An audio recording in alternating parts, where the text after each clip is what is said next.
There is a moment when the soul becomes still, a moment when the noise of the world softens just enough for something ancient and familiar to be heard again. A whisper, like wind brushing across the eternal, calling you home. Not to a place, not to a religion, but to yourself. And in that sacred stillness, a truth emerges that changes everything. God does not test you, life reflects you. The clouds in the sky are not responsible for the sun's light, nor can they extinguish it. They only appear to cover it. And so too with the experiences of your life. They are not judgments from a distant God who watches you from afar and issues tests to prove your worth. No. Life is not a cosmic classroom where God plays the role of examiner and you are the trembling student hoping to pass. Life is a mirror, and you are the artist painting what you believe onto its surface. The divine does not give you hardship as punishment. The divine is not some cruel overseer tallying your failures and rewarding your pain with trials. The divine is pure love, unconditional and ever-present, and what you meet in the world is not divine wrath, but your own reflection, filtered through your beliefs, your wounds, your thoughts, and your identity. You were never being tested. You were being shown over and over again, not for the sake of suffering, but for the sake of seeing. The circumstances you attract, the people who appear, the pain you face, they are not punishments, they are projections. They are the echoes of your inner landscape made visible. Life is not something that happens to you, it is something that flows from you. You are not the effect, you are the cause. And when you understand this, not just in your mind, but in your bones, something begins to shift. You stop asking, why is this happening to me? And start asking, what within me is ready to be revealed, healed, and released? This is not blame, this is liberation. Because if life is reflecting you, then nothing is truly against you. If life mirrors your energy, your expectations, your self-concept, then you are never powerless. You are profoundly free. Free to choose again, free to see again, free to remember who you truly are, beneath the conditioned thoughts, beneath the childhood stories, beneath the societal masks. You are not here to be tested. You are here to awaken.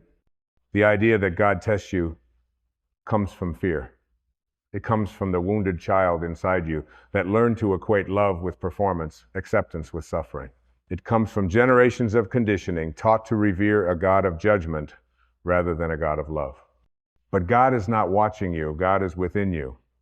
And not just within you as your breath, as your being, as your every sacred step through this human experience. The divine is not outside, waiting to reward or condemn.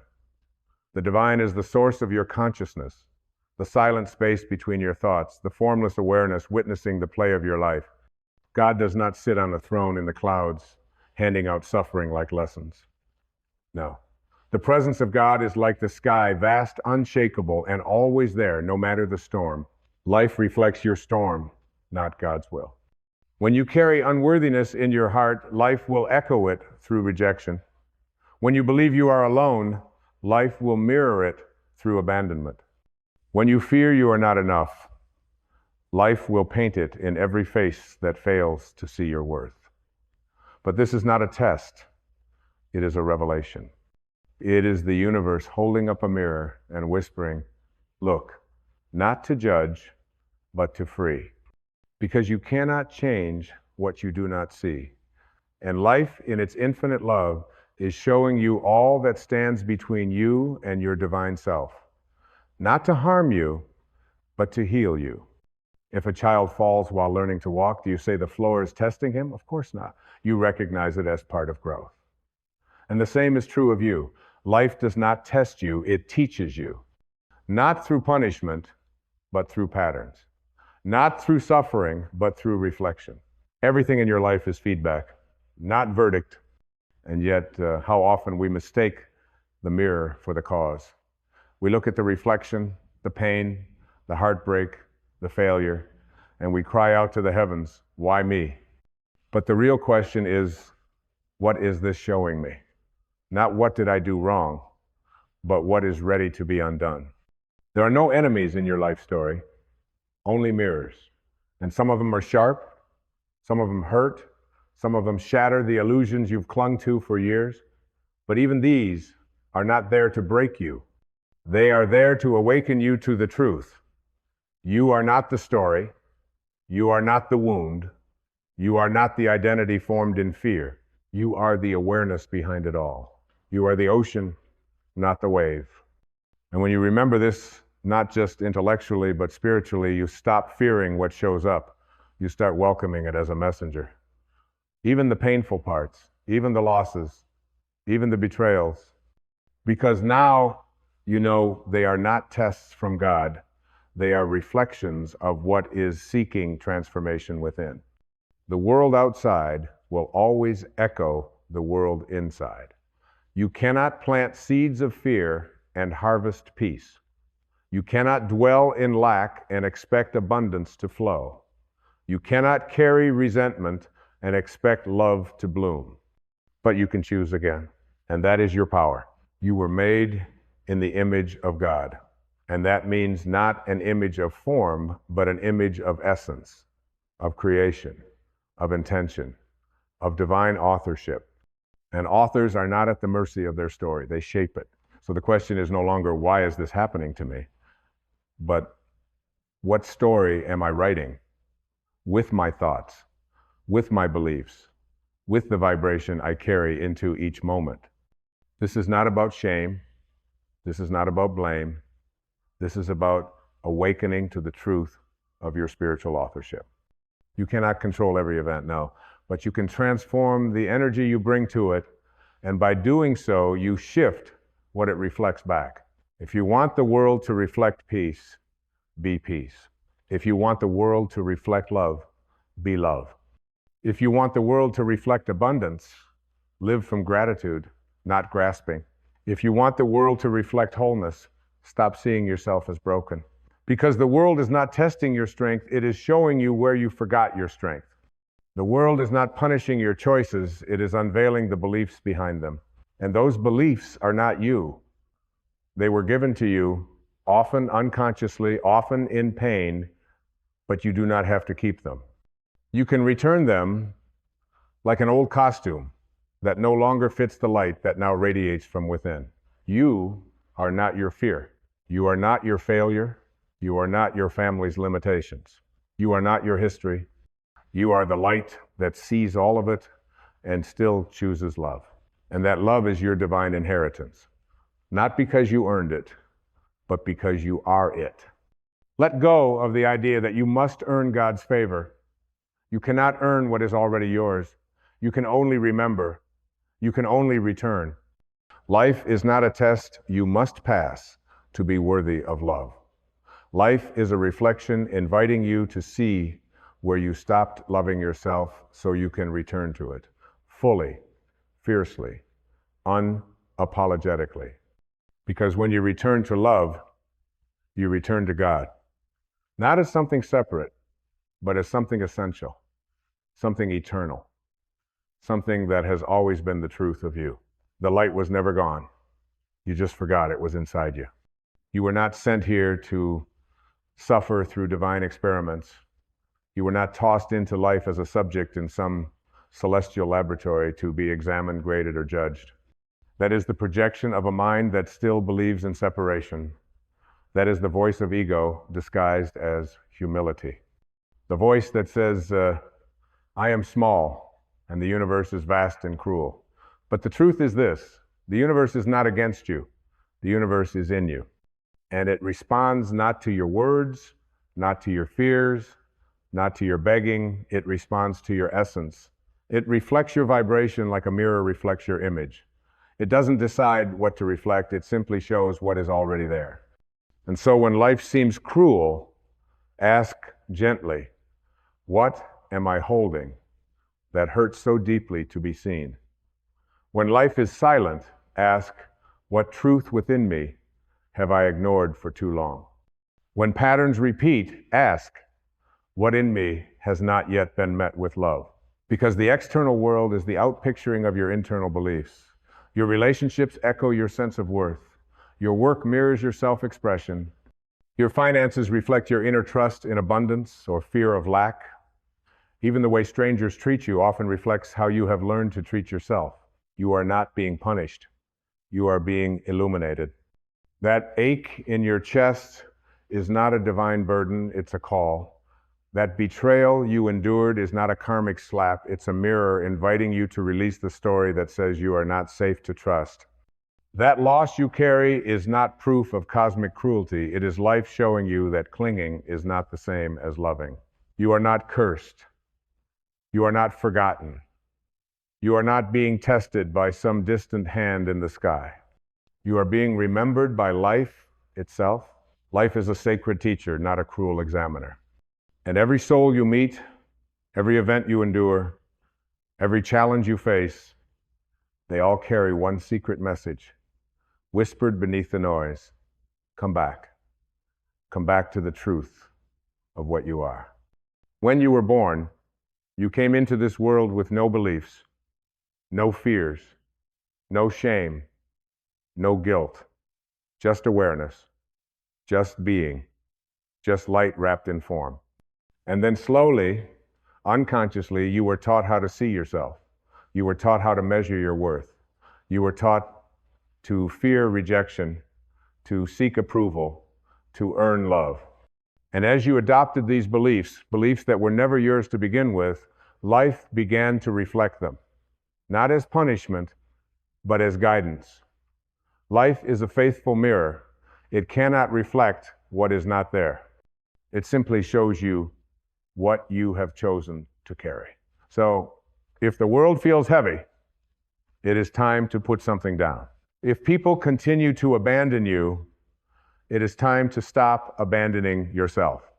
If chaos surrounds you, it may be time to return to inner stillness. This is the great shift, the sacred inversion from believing that life is happening to you to realizing that life is happening through you. And when you awaken to this, everything softens. You stop fighting the waves and learn to float with them. You stop yelling at the mirror and begin to change the one who stands before it. And yet even this knowing is not a cause for self-blame. This is not about condemning yourself for the reality you've experienced. It is about awakening to your participation in the creation of it and claiming your power to choose again. You are not a victim of life. You are the very essence from which life emerges. You are the consciousness that calls it forth. You are the light that gives form to the formless. And the formless, that which we call God, does not sit above you with tests in hand. That formless is the field in which all things arise. It is not measuring your performance, it is dancing with your frequency. The divine is not grading you, it is responding to you. Not because it is emotional, not because it is personal, but because it is pure reflection. And that means this: if you want to change the world, you see, you must change the self you bring to the seeing. You cannot beg the mirror to smile unless you first smile yourself.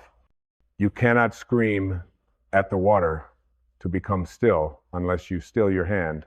You cannot demand love from a world that reflects your fear of being unlovable. The change does not begin with life. The change begins within you. This is the freedom the ego fears the most because it means there is no one else to blame, but it also means there is no one else in your way. You are the painter. You are the canvas. You are the brushstroke and the vision. And life is the gallery wall, displaying your inner masterpiece in every moment. So what do you believe about yourself? What do you believe you deserve? What do you believe God is? Because your answer to those questions will show up not just in your prayers, but in your patterns. Your patterns are your living theology. They show you what you really believe, not what you say you believe, but what your soul has come to accept as truth. And when you see that your life has been built upon beliefs that do not serve you, do not love you, do not honor your divine nature, that is not a moment for shame. That is a moment of rebirth. You can begin again not by trying to fix the reflection, but by loving the one who casts it. You do not need to control the world. You need only to come home to the part of you that believed it had to. The ego says, I must fix the outside so I can feel peace. The soul whispers, be peace, and the outside will reflect what I have become. This is not philosophy. This is physics of the soul. Consciousness creates reality. Emotion is energy in motion. What you radiate, you recreate. What you suppress, you attract. What you forgive, you free. What you bless, blesses you. And the great illusion of separation, the lie that says, I am here and God is somewhere else, that lie is the root of all suffering.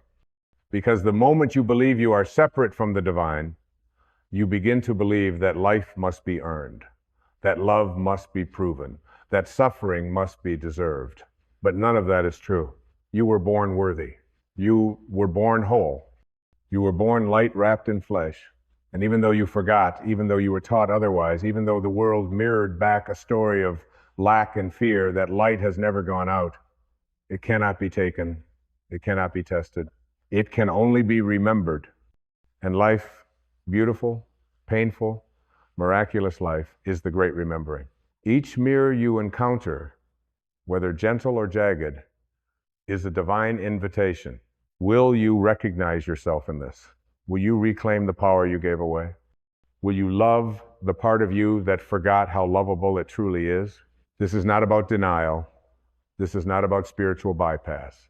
It is not about pretending pain is pleasant or that trauma is illusion. No, this is about facing all of it with the deepest truth in your heart. You are not being punished. You are being revealed. And the more you awaken to that, the more your life begins to reflect a higher truth, not the story of who you've been, but the radiance of who you truly are. When the clouds pass and the light returns, you do not accuse the sun of hiding from you. You understand it was always there, steady, unwavering, faithful, and so it is with your true self. You were never forsaken. You were never diminished in the eyes of the divine. You only stood in your own shadow. You only forgot to turn inward. The pain you carried was not proof of divine punishment. It was the loud knocking of suppressed truth, trying to be felt. The repeating heartbreaks were not signs of a cursed life. They were echoes of the same inner belief playing on loop. I am not enough. Not because it was ever true, but because it was learned. And what is learned can be unlearned. What is remembered can be rewritten. And what has been wounded can be witnessed back into wholeness. Life is not God's judgment. Life is your echo. It is your frequency and form. It is your self-talk made manifest. It is the invisible inner dialogue playing out on the stage of time and circumstance. And if that dialogue is built upon fear, unworthiness, guilt, and shame, then life must echo it because the mirror cannot lie.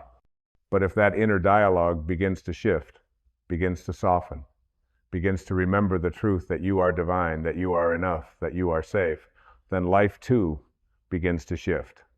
Not immediately, not all at once, but inevitably. For just as your reflection in water does not smile until you smile first, life cannot show you peace until you choose to carry it within. And oh, how often we have misunderstood this. How often we have begged the mirror to change. How often we have pleaded with life to give us a sign, to send us a break, to end the storm, not realizing that the storm outside is often the only way the soul can get our attention within. Because the soul is not interested in comfort, it is interested in truth. And truth, at first, can feel like fire. It burns away illusion. It scorches what was never real. It dismantles everything built on fear and calls you into the great vulnerability of surrender. But beyond the fire, there is clarity. Beyond the collapse, there is liberation. And beyond the breaking, there is a deeper blooming than you have ever known. You see, the tests you thought were from God were not tests at all. They were mirrors. They were messages. They were sacred whispers clothed in chaos. And all along, the question was not, will you pass this test? but will you finally see that nothing outside of you can define you? Not your failures, not your heartbreaks, not your trauma, not your achievements, not your titles, not your bank account, not even your pain, because the divine never asks for your perfection, only for your presence. Not for your proof, only for your remembrance. Not for you to pass the test, only for you to see that the test was never real. There is no celestial scoreboard. There is no divine disappointment. There is only the unfolding of your own awakening, moment by moment, mirror by mirror, breath by breath. And what grace it is, what divine genius, that life is structured this way, that no matter how lost you feel, no matter how many times you forget, the world keeps reflecting exactly what is asking to be seen within you, so that nothing is wasted, so that even your darkest hour becomes a teacher, so that every mistake is just a doorway to deeper awareness. You are not broken, you are breaking open. You are not late. You are right on divine time. You are not being judged. You are being refined. And every person who has triggered you, every moment that has brought you to your knees, every painful mirror that has reflected back your fears, they were not there to condemn you. They were there to awaken you to your own false beliefs. Beliefs you no longer need to carry. And when you begin to see this, truly see it, something inside you begins to shift. You stop needing to defend. You stop needing to prove. You stop needing the world to be different so that you can feel safe. Because now, your safety does not come from the outer world, it comes from your inner alignment. Your peace no longer depends on who stays or who goes. Your joy no longer hinges on the outcome. Your worth no longer swings on the pendulum of external approval. You become rooted. You become spacious. You become still in a way that shakes the ground beneath old stories. And from that stillness, a new reflection begins to form. Life begins to echo back not your wounds, but your wisdom. Not your fear, but your faith. Not your ego, but your essence. And this is not magic, it is alignment. This is not superstition, it is spiritual law. You are the seed and the soil. You are the sun and the shadow. You are the one you have been waiting for. And the world, beautiful, shimmering, responsive world, is your canvas, your mirror, your sacred partner in awakening. It will not lie to you. It cannot. It will always reflect the vibration you carry. Not to hurt you, but to help you remember. To remember that God is not the author of your suffering. God is the light within you, calling you to rise above it. To remember that your life is not a punishment, it is a projection. To remember that the outer world is only ever showing you the state of your inner sanctuary. And when the sanctuary is cleansed, not with effort, but with awareness, not with striving, but with surrender, the world begins to transform with it. Because transformation does not begin with what you do. It begins with who you are being. And who you are underneath it all is divine. You came into this world radiant with divine light, not half of it, not a portion, not a fragment, but the fullness of it. Before you could speak a single word, you were the language of God made visible. Before you could grasp a single concept, you were the truth in motion. You had no idea of separation, no idea of lack. You didn't yet know what shame was, or judgment, or comparison. You simply existed unfiltered, unconditioned, untouched by identity. But then the world began to speak, and you listened. And in the listening, you began to forget. Not forget your name, but forget your nature. Not forget your goals, but forget your grace. Not forget the people around you, but forget the divine presence within you. You were taught rules, expectations, roles. You were told who to be, what to believe, how to act. And so you split. You became two selves. The true self that was eternal and the outer self that sought to survive. The true self that only wanted to shine and the outer self that learned to hide. And yet, life continued to reflect you. Not the soul you forgot, but the identity you became. Life began to mirror not the essence of your being, but the mask of your mind. It began to echo your beliefs, your wounds, your conditioned fear, because those were now the energies you were projecting. And here's the sacred paradox. Even that was not a mistake. Even your forgetting was part of the remembering. Even your pain was part of the purification. Even the false self you built was allowed to exist so that one day, in the face of its collapse, you could finally return to who you really are. This is the divine rhythm of awakening. Not a ladder to climb, not a test to pass, but a circle to complete. And in every moment, yes, even the hard ones, you are being called back to the center, not punished, not failed, but called. Called to return to the you that never needed to be fixed, only freed. You see, the mirror of life does not lie, but it also does not blame. It is neutral.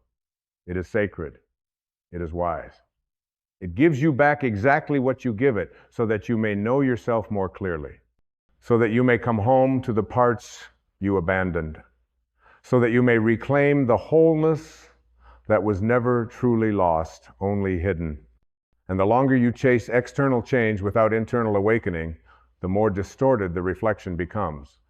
It is like shouting at a pond to stop rippling, even as you continue to toss stones into it. You must change your vibration, not your circumstances. Your circumstances are just the echo. You must shift your consciousness, not force the outcome. The outcome is just the reflection. You must awaken to your true nature, not manipulate your environment. The environment is only your mirror. And this is why many spiritual seekers remain stuck.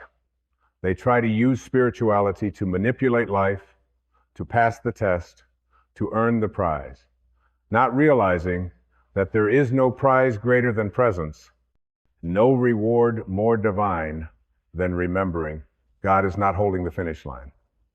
God is the wind in your lungs, the stillness in your spine, the eternal within the temporary. God is not testing your devotion. God is reflecting your belief in separation and waiting for you to remember there was never any distance at all. There is no out there.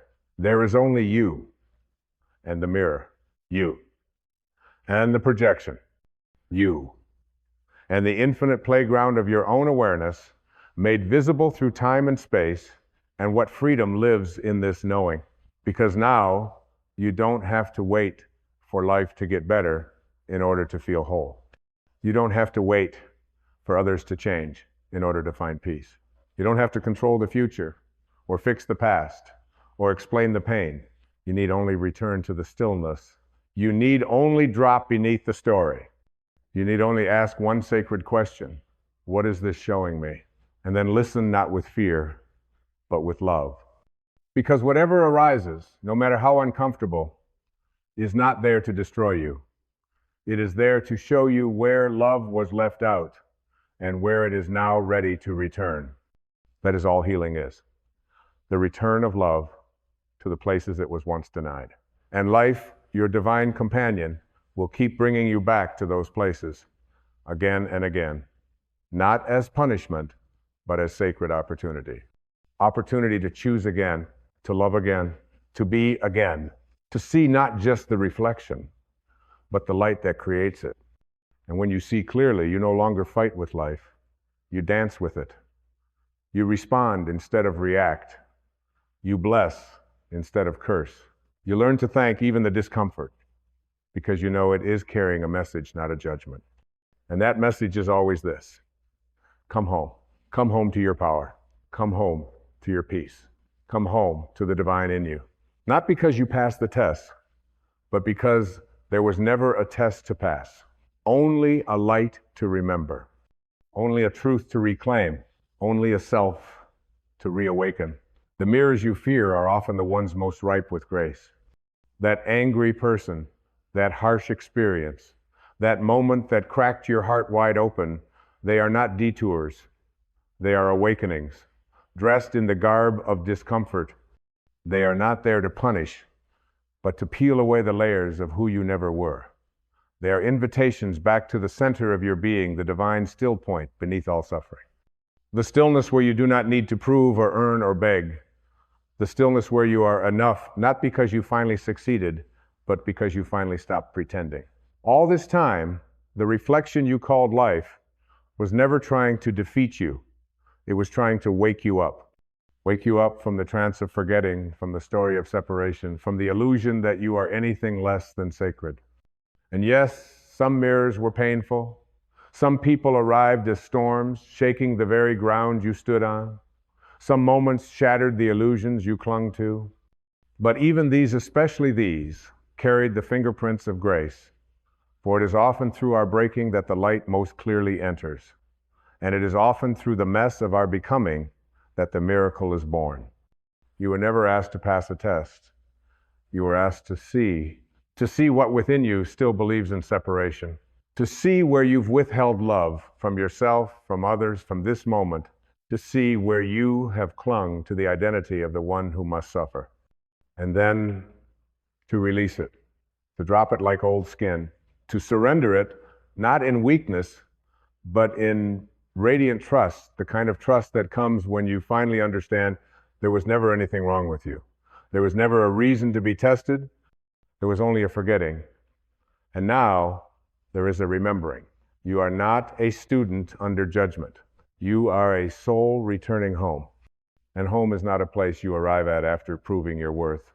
Home is the space you discover when you finally lay your burdens down and remember you were never separate. You were never alone. You were never unworthy. You were never forsaken. The storms you passed through were not cosmic punishments. They were reflections of your inner weather. They were the outward echoes of forgotten pain. But even in the storm, the light never left you.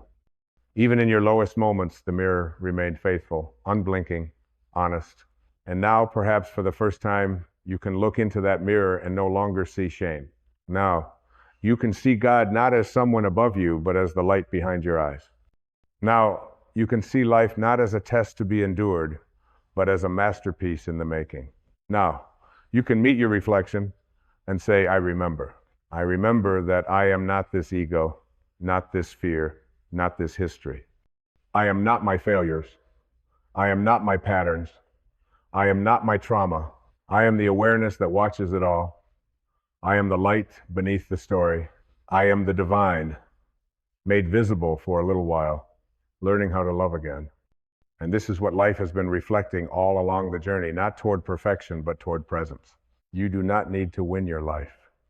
You need only to return to it, to live it fully, to see clearly, to love bravely, to forgive relentlessly, to shed the illusion of being tested and step into the truth of being revealed.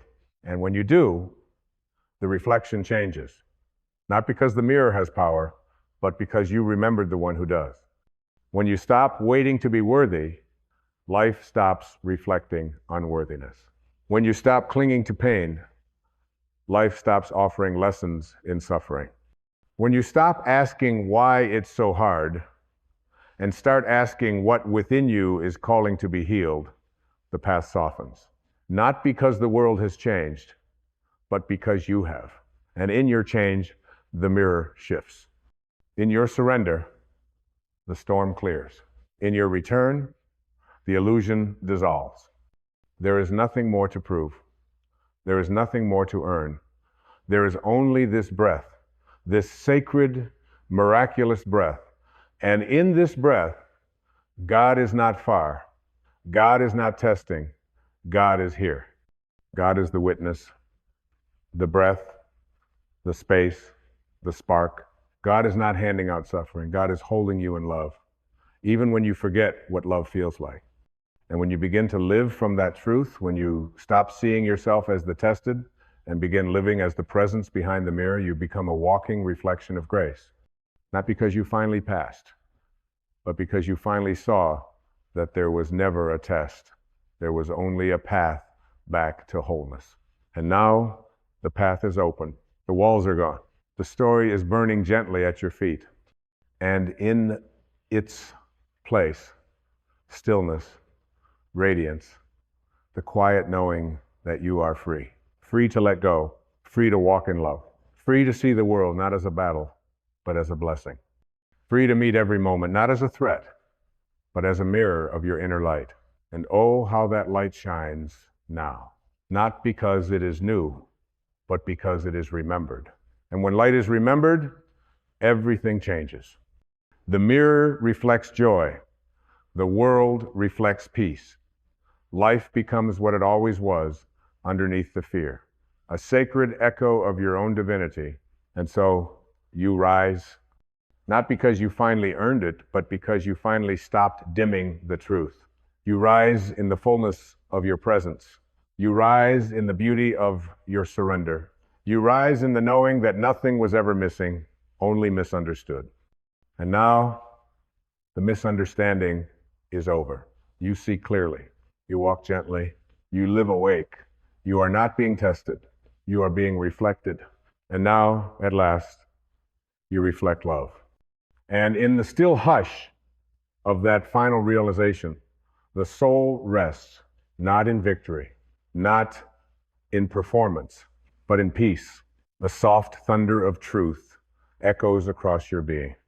And in the silence that follows, you are free.